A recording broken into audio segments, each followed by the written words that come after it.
The rental car died 3 seconds after the mudslide reached the road. Brown water rushed across the asphalt in front of me, carrying branches, stones, and enough soil to bury the center line. The engine coughed once beneath the hood, the dashboard lights dimmed, and the tires sank another inch into the mud. I stopped trying the ignition. Rain hammered the windshield so hard the wipers barely mattered, but through the gray blur, I could still make out the warm yellow lights of Pine Ridge Inn less than half a mile uphill. That was where I had been headed before the mountain decided to alter my travel plans.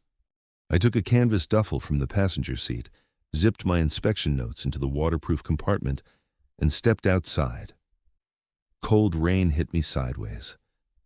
By the time I reached the inn, my jacket was soaked, my boots were brown to the ankles, and the road behind me had disappeared beneath runoff. The front doors opened into a lobby full of stranded travelers. Wet coats hung over chairs, 2 children slept beneath emergency blankets near the stone fireplace, and the overhead lights flickered every few seconds beneath a brass chandelier that buzzed as though it had reconsidered its career. Behind the front desk, a young clerk with a crooked name badge was trying to answer 3 questions at once. Tim. "I understand, ma'am," he said to the woman standing in front of him, "but the south wing is closed because of the roof leak, and I have 6 motorists already sleeping in the lounge." The woman planted both hands on the oak counter.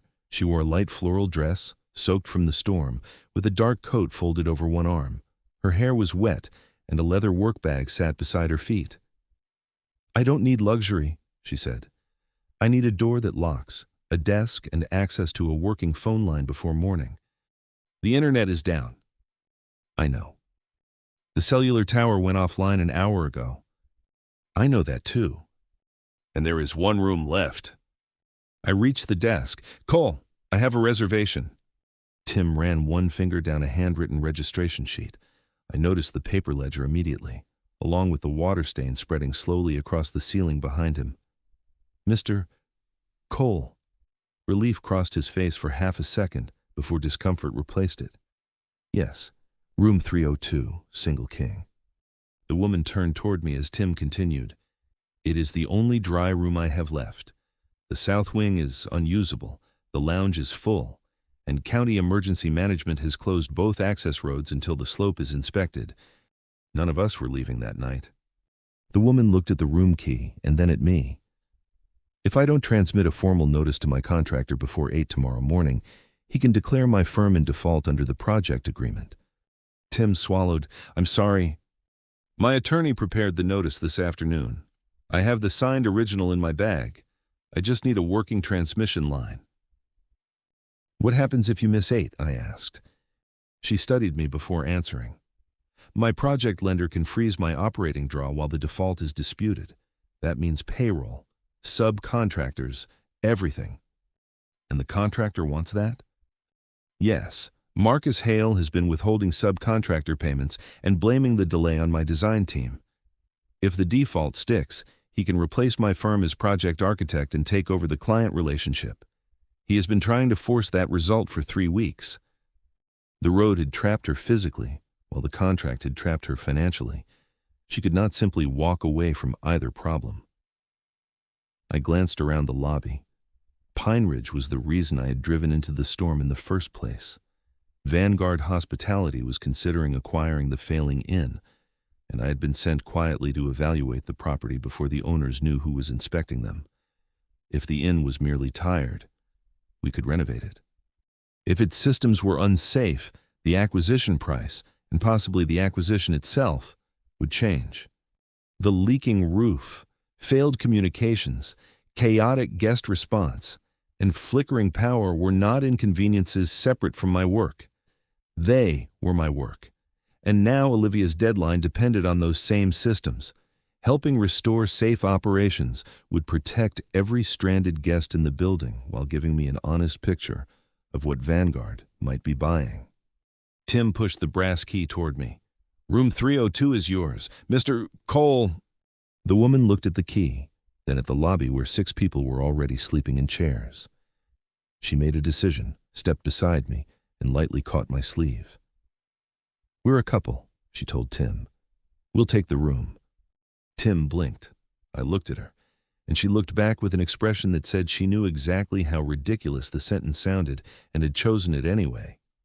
"You're together?" Tim asked. I could have corrected her. Instead, I made the actual choice myself. Add her as my registered guest, if she is comfortable sharing the room. Her grip loosened immediately. I am...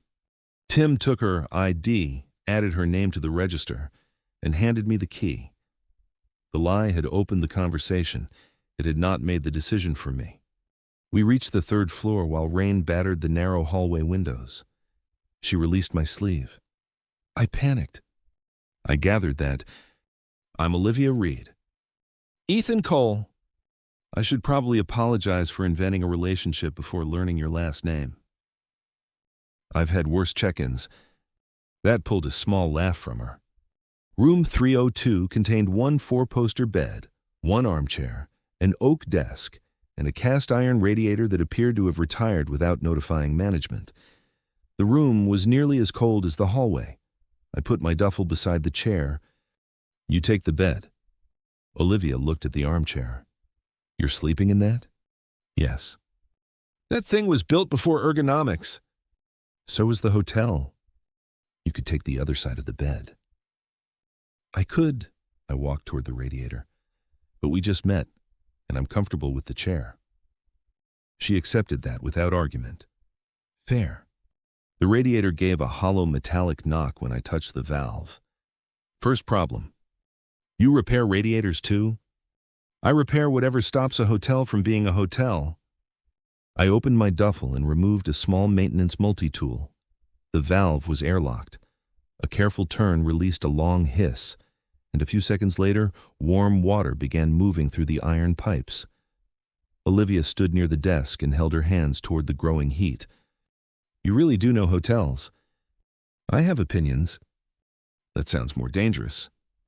You haven't seen my notes on the handwritten registration ledger? She smiled, but her attention soon returned to the leather bag. My notice. Is it already drafted? My attorney, Natalie Shaw, prepared it before I left the city.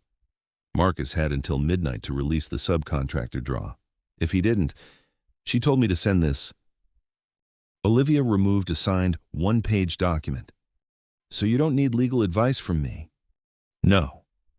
Good. I'm not a lawyer. She looked faintly surprised. I was expecting you to offer anyway. I know where my job ends. Outside, lightning whitened the windows. A second later, the lights flickered. Olivia opened her laptop, but there was no connection. She tried her phone with the same result. I was supposed to be at the Ridgeview Commerce Center tonight, she said. I'm the independent architect on the renovation.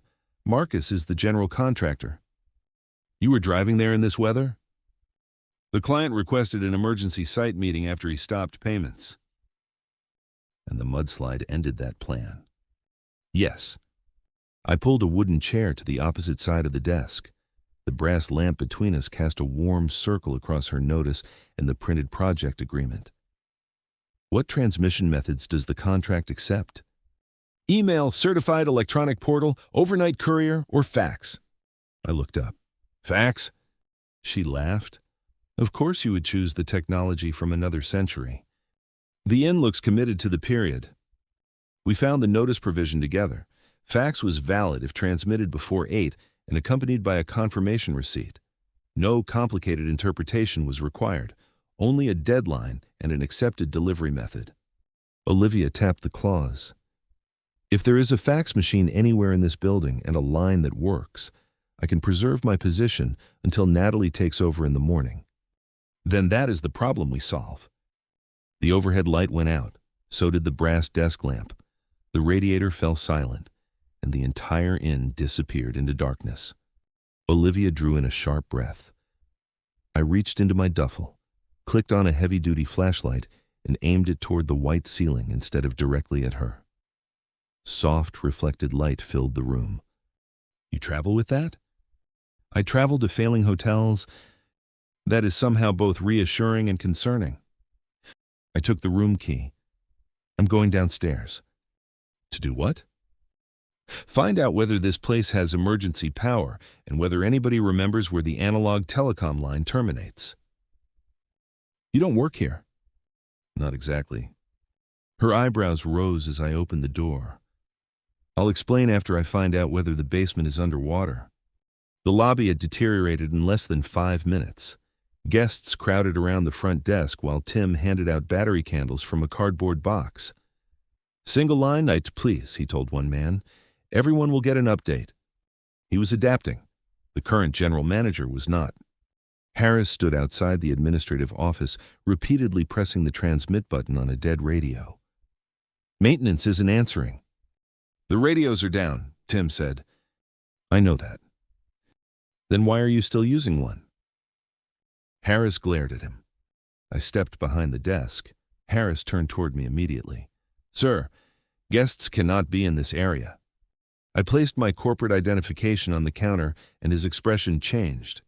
Ethan Cole, Vanguard Hospitality, Preliminary Acquisition Assessment. Tim stopped moving. Harris went pale. This was supposed to be next week. It was supposed to be discreet. I picked up the emergency binder. Where is your backup generator? Exterior utility shed. Automatic transfer? Partial? Emergency lighting and kitchen refrigeration? Telecom? I don't think so. You don't think so? Harris looked toward the dark office, but Tim spoke quietly. There's an old analog fax line in accounting. The former owner kept it active because the fire alarm monitoring vendor still uses copper backup. I turned toward him. You're certain? I processed the monthly invoice. Where does it terminate? Basement telecom closet. Harris sighed. The basement drain backed up. Maintenance said there's water down there. I pointed toward Tim. Keep doing exactly what you're doing. One update every 15 minutes. Blankets first to children and older guests. Ask the kitchen for bottled water. Then I looked at Harris. Use the wired back office extension if it still works and call maintenance. Nobody enters that basement until someone confirms it's electrically safe. Harris straightened. You're giving orders in my hotel. No, I'm telling you what I need to observe if Vanguard is going to consider buying it. That ended the argument. 10 minutes later, Harris, maintenance technician Ben, and I stood at the basement entrance. Water covered the lowest section of floor. It was not deep enough to justify panic, but it was deep enough to require caution. Ben checked the electrical isolation before anyone stepped down. The telecom rack sat above the water line. The digital switchboard had lost power, but the analog block was intact. The generator panel had one unused emergency circuit. I did not touch the wiring because Ben was the licensed technician. I held the flashlight, asked questions, and made Harris locate the emergency electrical diagram that should have taken 30 seconds to find. It took 8 minutes. Ben connected the fax circuit through the approved emergency outlet. The analog line produced a clean dial tone. 43 minutes after I had left room 302, the accounting fax machine came to life. Tim stared at it. I didn't know anybody still used this. Tonight we are all very interested in 1998. He smiled. Should I get Ms. Reed? I'll bring her. Olivia was waiting near the third-floor window when I returned. Tell me that expression means something worked. The accounting office has one active fax line. Her eyes closed for 1 second. Then she picked up the notice. At 1:16 in the morning, Olivia transmitted it to Marcus's office and to Natalie Shaw's legal fax. The machine screamed, clicked, and finally printed a confirmation slip. Sent. Before 8? Very before 8. I handed her a hotel envelope. Keep the original and the receipt together. She slid both inside. This proves transmission. Yes. Not that I win. Correct. Her mouth curved. Thank you for not promising things you can't know. My charm has limits. Tim appeared with 2 cups of hot water and tea bags. Emergency luxury service. Olivia accepted one. You're getting good at this.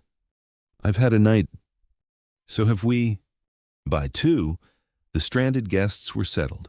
Emergency lighting was stable, and Harris had finally traded improvisation for a written checklist. Back in room 302, the radiator remained cold without boiler circulation, so I held out an extra wool blanket. Olivia took it and settled at the oak desk while I pulled 2 sealed protein packs and 2 bottles of water from my duffel. Dinner. She inspected the package. This is either food or construction material. It survives airports. That did not answer me. I opened mine and placed the second one in front of her. So this time you're eating first? I learned quickly. Olivia smiled and opened hers. Rain continued beating against the windows, but the pressure of the deadline had changed. It had not vanished. It had become manageable. Halfway through the protein pack, Olivia looked toward my duffel. Where do you actually live? Depends on the quarter. That is not an address. I have an apartment in Denver. Do you use it? My mail does. She studied me. How many nights have you spent there this year? That question feels unnecessarily precise. You started it by fixing my radiator. I fail to see the connection. You look like someone who knows how to make every room functional except his own. I leaned back in the armchair. That was almost rude. Almost? Architects should respect structural uncertainty. Her laugh was quiet. At 3, Olivia took the bed. I took the armchair, and the empty half of the mattress stayed empty. When I woke 4 hours later, the storm was still there. Snow had replaced rain. Frost edged the windows, and the mountain road remained closed. The analog phone rang at 7:12. Room 302. Mr. Cole? Tim said. Attorney Shaw is holding on accounting line 1 for Ms. Reed. Olivia was already reaching for her shoes. 5 minutes later, she stood in the accounting office with the receiver to her ear while I waited outside. It was her legal call, not mine. When she emerged, some of the tension had gone out of her shoulders. Natalie confirmed receipt before the deadline. Marcus's counsel agreed to a 48-hour standstill while the client reviews the payment records and the missing safety delay filing. No default during review? None. Better than magic. Much. She glanced at the snow beyond the windows. The storm bought me time and trapped me in the same building. Mountains appreciate irony. Day 2 became about Pine Ridge. I walked the property with Harris and Ben, and the storm damage exposed problems that had existed long before the weather arrived. One of the 2 sump pumps had been out of service for months. Maintenance requests existed, but replacement approval did not. The south wing roof had been patched twice instead of properly repaired, and moisture stains across several guest rooms showed that the problem had been spreading quietly. None of that proved Pine Ridge was beyond saving. It proved Vanguard's original acquisition assumptions were wrong. At 11, the analog office line connected me with Vanguard Acquisition Director Maya Chen.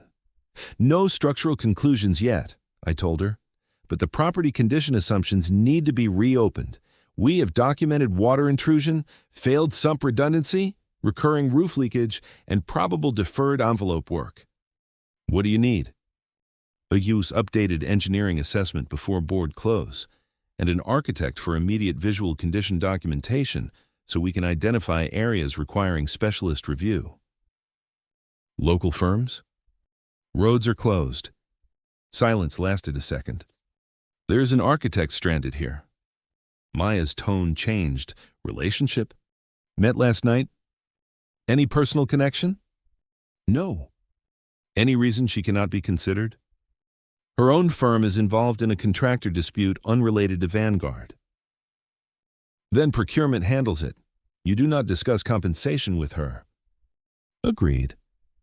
Send her credentials if she consents. Procurement will compare them against the emergency vendor list and document the selection. The boundary could not have been clearer. I found Olivia at the brass desk reviewing a fax from Natalie. I have a question. Hotel question or fake husband question? Hotel. Less entertaining, but proceed. Vanguard needs a limited visual condition assessment of accessible areas. Procurement would handle selection and fee. I would not participate in compensation or approval. She considered that carefully. What exactly would I be signing? Visible architectural conditions only. No structural certification. Anything questionable gets referred to an engineer. And if procurement picks somebody else? Then somebody else does it. She nodded. Send them my credentials. At noon, Tim faxed her resume and license information. At 1:15, procurement returned a one-page emergency services authorization with a fixed fee, defined scope, and no promise of future work. Olivia read every line and called Natalie before signing. I signed nothing. Maya's office did. For the next 4 hours, Olivia walked Pine Ridge with Ben while I documented operations. Watching her work was different from watching her fight a deadline. Her movements slowed. She measured, photographed, asked dates, and refused to make claims beyond what she could actually see. At the south corridor, she touched the wall beneath an old stain. Has this changed size since last winter? Ben nodded. After every hard storm. Then stop repainting it until somebody investigates the source. Harris looked uncomfortable. Olivia did not embarrass him. She wrote it down. In the basement, she stopped before the flooded section. No entry until Ben confirms electrical clearance. He did. She crouched near the wall without touching it. I don't see obvious foundation displacement from here, but water is entering faster than the drainage system can handle. That needs an engineer and drainage specialist before anyone prices renovation. She knew where her expertise ended. I respected that more than certainty. At 5, she placed her preliminary notes beneath the brass desk lamp. I can give Vanguard a condition map tonight. What does it say? That the building may be worth saving. May? She looked at me. You like cautious words when I use them. I like accurate words. Limited boiler circulation had returned, and the radiator gave a metallic complaint before releasing heat. Olivia pointed toward it. That thing still sounds angry? It has character. It has mineral buildup. Architects are cruel. Hotels need honesty. That stayed with me. The second night, another fax arrived from Marcus's attorney. He wanted a site meeting as soon as the road opened and offered to release the withheld subcontractor payment if the client approved a revised milestone schedule, while still reserving his contractual rights. Natalie? I asked. She already faxed me a note telling me not to sign anything without her. Then you don't... Olivia folded the page. She was tired, but she no longer looked trapped. Downstairs, Tim had created a guest information board listing road status, generator status, meal times, medical assistance, and the next county update. I stopped beside it. Too much? He asked. No, it's good. His expression changed. Harris says Vanguard will fire everybody. That decision has not been made. He says acquisitions always replace staff. Vanguard evaluates roles. It does not automatically replace hourly employees. Tim glanced toward the lobby. What would you do? I would keep the people who adapted under pressure. His eyes moved toward the information board. I left the answer there. On the morning of the third day, county crews reopened one lane down the mountain. The storm had lasted just under 46 hours. Olivia's phone found signal before mine, and messages arrived so rapidly that the device vibrated almost continuously. But she ignored everything except Natalie's call. 12 minutes later, she leaned against the front desk. The client reviewed the records. Marcus did fail to file the required weather delay notice before withholding the subcontractor draw. What does Natalie say that means? The client rejected his default claim and directed the escrow agent to release the approved subcontractor payment. Marcus signed a written standstill and revised schedule this morning. Your operating line? Stays open? Your firm? Still mine. She smiled, not the exhausted half-smiles of the previous 2 days, the real one. Tim applauded once behind the desk. Olivia laughed. Thank you, Tim. I mostly operated a fax machine. You operated the correct fax machine. Best review I've had all year. The dispute with Marcus had not disappeared. Natalie would continue handling the remaining contract issues. But the immediate squeeze was over. Olivia had kept the project, her subcontractors would be paid, and the manufactured default had failed through process rather than luck. My own problem remained. Maya called at 10 after Olivia's condition map, and my operational audit reached Vanguard through the restored internet. "The original acquisition model is dead," Maya said. "I know. That doesn't mean the deal is dead." "I know that too." "The board wants a revised capital estimate in 2 weeks. Engineering arrives Monday. Procurement will request renovation proposals separately." "And staff? Your recommendation?" Across the lobby, Tim was helping an elderly couple contact their daughter. Ben was checking the generator log. Harris stood beside the administrative office, no longer pretending the storm had caused every failure we had found. "Retain hourly staff through transition," I said. "Promote Tim into front office supervision with training. Keep Ben. Replace the general manager." Harris heard me and walked over after the call ended. "That's me." "Yes." "I should have replaced the pump." "Yes." "I should have known the telecom plan." "Yes." He rubbed one hand across his face. "Do I have any role?" "That depends on Vanguard HR. I can document that you cooperated once the failures were identified. I can't erase what happened before." He nodded. No dramatic redemption, no cruelty, just consequence. By noon, the road was stable enough for Olivia's shuttle to reach the inn. I carried her work bag to the lobby. Nothing else. At the front doors, she stopped. "So the fake couple is breaking up?" "It was a brief marriage." 36 hours. 46? You counted? "I run hotels." She smiled. "What happens to Pine Ridge?" "Engineering team Monday. Board decision in 2 weeks." "And you?" "I write the report." "Then another hotel?"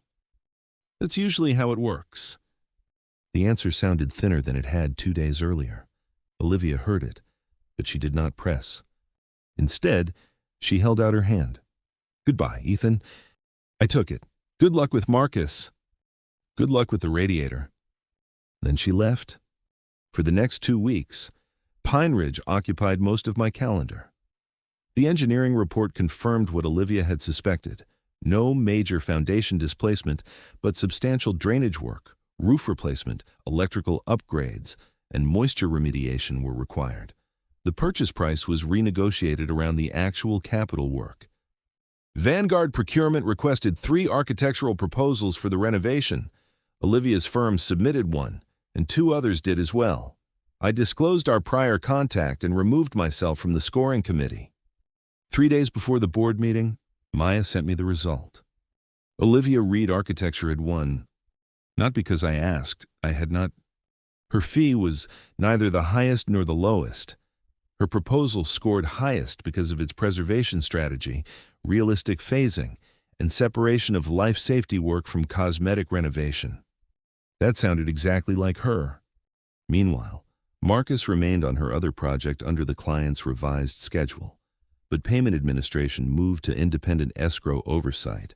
Natalie confirmed that the disputed default had been formally withdrawn. 14 days after the storm, the Vanguard board signed the Pine Ridge acquisition. I sat at one end of the glass conference table while Maya slid the purchase agreement toward the seller. The revised model included the roof, drainage, electrical work, moisture remediation, and operating reserve. There were no hidden defects and no optimistic fiction, only a deal that survived because the numbers finally reflected what the building needed. After the signatures were complete, Maya handed me another document. 6-month turnaround assignment. I read the first line. On site? Pine Ridge. My title? Interim General Manager and Renovation Operations Lead. You want me living at a hotel I just spent 40 pages criticizing? I want you staying in one place long enough to fix it. She had known me too long. What about Harris? Not retained as general manager? Standard transition severance. Tim accepted the front office supervisor role. Ben stays with maintenance. Everything had an answer. I signed. That afternoon, I rented a small furnished cottage half a mile from Pine Ridge. Not a hotel suite, not a corporate apartment, a place with a front step, a mailbox, and a kitchen I would have to stock myself. The 6-month lease was the longest commitment I had made to a single address in years. At 4, Vanguard Procurement held the renovation contract meeting. I attended only after the commercial terms were finalized. Olivia sat across the table with Maya and Procurement Counsel, and the agreement in front of her contained the negotiated fee, deliverables, insurance requirements, and independent reporting structure. I had not touched any of those numbers. Maya signed for Vanguard. Olivia signed for her firm. Only after both signatures were complete did Maya close the folder. Congratulations. Thank you. Olivia looked toward me. I smiled. Professionally, I'm now allowed to say your proposal was excellent. You waited until the ink dried? I have boundaries. Very impressive. Maya gathered the documents. Ethan, Pine Ridge, Monday morning. I'll be there. Olivia, kickoff Tuesday. I know. The room emptied, but Olivia stayed in her chair until everyone else had gone. Then she stood. The renovation contract starts Tuesday. Yes. What are you doing tonight? I have to buy groceries. She stared at me. That may be the saddest answer you've ever given. I rented a cottage. Her expression changed. A cottage? 6 months. You have an address? Apparently. Does Vanguard know? They issued the assignment. I mean, emotionally, that sounded suspiciously like architecture outside scope. She laughed, then stepped closer. The contract starts Tuesday. Yes. Dinner tonight doesn't... I waited. Olivia picked up her coat. Come with me. Her contract was signed. My assignment was signed. No debt remained between us, no favor from a storm, and no professional decision was waiting to be influenced. Just an invitation. Dinner? Dinner. Are we pretending to be married again? Absolutely not. Good. I was terrible at it. You invented the entire relationship in 6 words. And somehow you were still the difficult one. I picked up my jacket. Where are we going? Somewhere that serves actual food instead of protein packs. That feels targeted. It is. We left the boardroom together. 3 days later, I returned to room 302. Renovation had not begun yet. The old brass desk lamp still worked, and the radiator gave one annoyed metallic knock before producing heat. Outside, the mountain was quiet. No mudslide, no sideways rain, only pale winter sunlight against the glass. I stood beside the oak desk, reviewing the first construction schedule, when someone knocked. Olivia entered carrying 2 cups of coffee and a rolled set of plans. The plans went onto the desk, and 1 cup came to me. Black. You remembered. You made me eat protein paste during a natural disaster. Memory works both ways. I took the coffee. She looked around the room. The chair's still terrible. I ordered a replacement. Good. The radiator stays. That radiator belongs in a museum. It brought this room back from freezing. So did you. For a moment, neither of us said anything. Olivia set her coffee beside the brass lamp, reached for my hand, and led me toward the window. Outside, she pointed to the first drainage line marked on the plans and began explaining where the renovation would start. Her hand stayed in mine. For once, there was no other failing property waiting for me the following week. The radiator knocked behind us. The brass lamp warmed the plans on the desk, and I knew exactly where I would be coming back tomorrow. The end. Closing thoughts. Ethan finally stayed long enough to build a life around the place he was helping repair, while Olivia kept full control of every decision affecting her firm. The green flag was clear professional boundaries. Their contracts were settled independently before either of them chose something personal. Please like and subscribe so we can share more stories like this.